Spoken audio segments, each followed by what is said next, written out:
Hey, welcome to this video. My name is Chad, and man, let me tell you a little story real quick. So this is Monday evening, right about 5:30 in the evening, and we got some crazy rain here in southwest Oklahoma.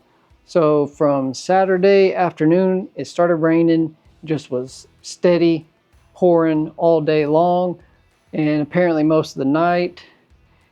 Checked my gauge Sunday morning, and I had about 3.7 inches.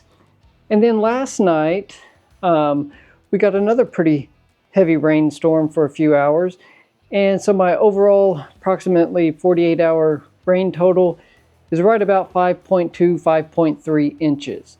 So there is no way I'm getting down the dirt road to my range today. But I figured since I can't get down and work on the wind reading stuff that I was gonna do, I would take this time to go pick up some wood and lumber from our hardware store here in town. And I think I got enough supplies. We're gonna try and build some props that I can keep here at the house, with the idea of weekends like this where it's too wet and muddy to get down the dirt road to my range. And obviously I don't want to track, big, deep ruts through the fields and all around my targets. So that just turns into a lot of cleanup work after. I prefer not to do that, and I'd rather just wait an extra week and give the ground time to dry. So what my plan is now, I've seen a couple pictures from other PRS events over the years, and if I can pull this off, I'm going to try and have some platforms. Like this one's a 4x4, and it was an 8-foot that I had them cut in half. So this is about 4 foot tall. And then I've got some 2x4s. I'm going to cut one about 5 foot high. And my idea is to attach some shorter pieces onto the side. So I'll have one on this side, and this side, kind of stair stepping down, and then make some kind of a feet for it, so that I can set these up like in my backyard or on my back porch where it's concrete, and have something where I can set my rifle and be able to practice getting into positions and moving from one position to another while still at home without having to drive out to the range. Honestly, I'm not a super great construction guy, but I think I can fiddle my way through this, at least make it good enough to do the job that I need. Doesn't have to be pretty, but we're gonna give this a try. You can also see right back here behind me, I've got 3 approximately 6-foot sections of 4x4, and I went ahead and ordered a MGM, one of their tank trap knuckles. I'm calling it a knuckle. I don't know what else you're supposed to call it, but it's like a bracket where you insert the 3 4x4s and drill them in place with some screws, and that will make a 3-legged tank trap. And that was one of the stages I was a little wobbly on, so I definitely want to get some more practice at that. I'm going to build one with a pre-built bracket, and then I've got some 4x4 extra pieces of metal at my dad's house. We'll try and cut that up and copy it, see if we can just home make one more or less, and end up with 2 total tank traps. So we'll see how that works out. But I've got that stuff ready. I hate going shopping, so I just got all these supplies in one trip. Hopefully I got everything I'm going to need for both of these projects. Also, stay tuned for this. If you follow, plenty of the other shooting channels, you will hopefully have seen that Eric Cortina has been doing his blackjack challenge. So it's a KYL rack at 500 yards, and it goes 12, 10, 8, 6, 4, and 2-inch targets. And you start at the biggest, work your way down, and if you're able to keep hitting the smaller 2-inch, you can keep racking up and scoring more points. I have talked to MGM, and they are kind of custom building me one and adding a 12-inch. So I'm going to have a big, good size KYL rack that will spin, do everything nice and pretty. And I've got an idea. I'm going to build an extra spot down on my range, make a dirt backstop, put that in front of it so it'll be right at 500 yards. And that'll be coming soon, but we'll be able to practice down to some very, very tiny targets all the way out at 500 yards. So stay tuned for that. Hopefully that will get finished and shipped maybe this week. If not, I figure it should be done being built by next week. But once we get that in, we'll go ahead and get that assembled, and I'll show that off to you guys as well. So lots of cool stuff coming, but for now, let's do some cutting. Okay, so just to give a bit of an idea, I've marked this. This will be about 5 foot, and that'll be my upright section. Then I use the nastier piece of this 2x4 as like the base. I'm gonna make some legs just so it can have a little bit of support. And I've got some extra 2x4s, so if I mess up, I'll be able to cut those up, hopefully make the pieces that I need. And if anything else, I've got like some collected pallets and a couple extra pieces of 2x4 that have just kind of materialized themselves, and I just keep them stashed away here under the porch at my extra house that is right next door to my house that I actually live in. So anyways, I forget it's a time change weekend and I've already lost sunlight, so let me get to cutting on this and we'll show you what it looks like once I get closer to being done. Okay, we're picking up a little bit later. As you can see, sun's down.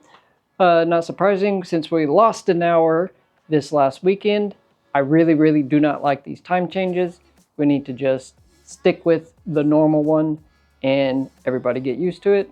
I don't know a single person that enjoys this mess, but we're gonna push past it. I decided to make some 1.5 foot long feet, and what I'm gonna do is just do like a 4-way base to this, so it's got a little bit of support. I may have to add a little to it once I get it all finished and put together. We'll see what that looks like once it is done. I cut out some sections about 10 inches long, and this is for the 4x4, and these are for my 2x4 structure.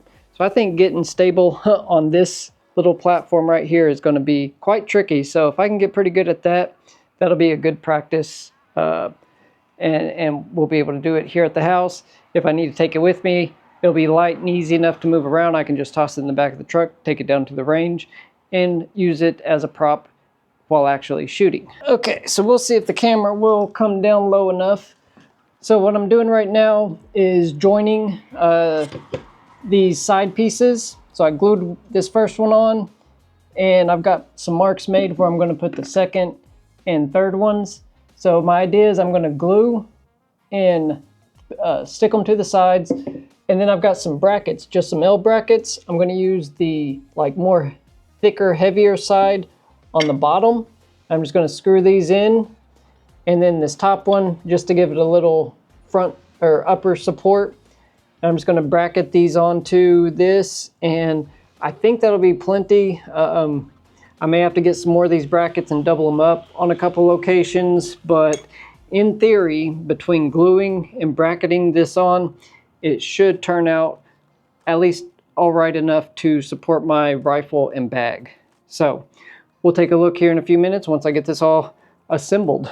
Hey, if you start projects in the daylight and finish them well after dark, go ahead and get subscribed, because that's pretty much how most of my projects happen here. So you would fit in very well here. I really do appreciate everybody that does get subscribed to follow along. So let me show you a little bit of what I've got done today. So obviously I ran out of daylight. We're working under a overhead light right now, but I got the sides put together. Battery kind of died on me, so I still need to attach one leg, and I might need to redo the feet. It's a little bit wobbly, but that'll be an easy fix.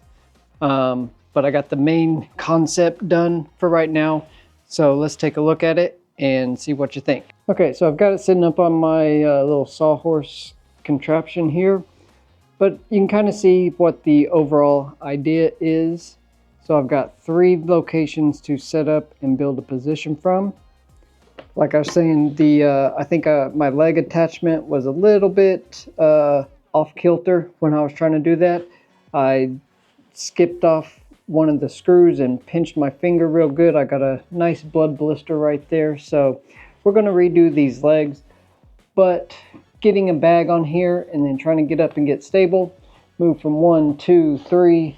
I think that'll give me just some good practice where I can do it here at the house. You know, it's not a big platform. It doesn't take up a lot of space.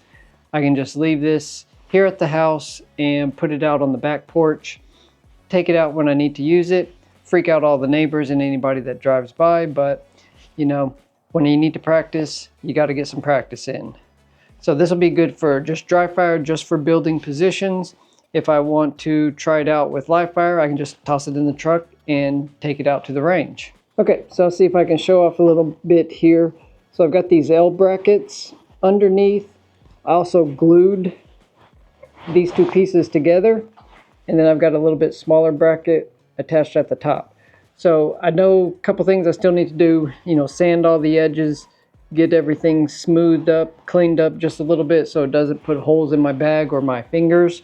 But I think I'm in good shape for the main structure. We'll fix the feet. Let me see it on the concrete here.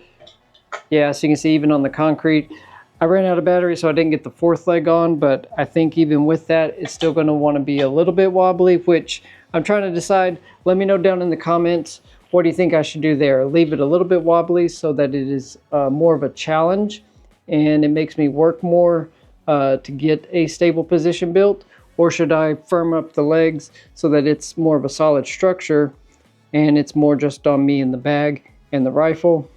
I don't know. I might do this one kind of wobbly and then the other one leave it a little more stable, and that way I'll have one of both to practice on. Oh, I just realized you can see my 66 Cadillac sitting over there. So we're under the porch of my other house that's right next door. I bought it because I don't like neighbors, and it came up for sale, so I was able to buy it, and I just use it for storage, and I park my truck here under the portico. But I actually live in the house right there. So if you haven't figured out by now, I'm very weird, and that's just another example. So you can see I've put the jacket on. It's getting chilly finally, and we are about 9:15 in the evening. So this project took a little bit longer, but I got all the wood cut for both of them, and that took the majority of my time. Got this all assembled.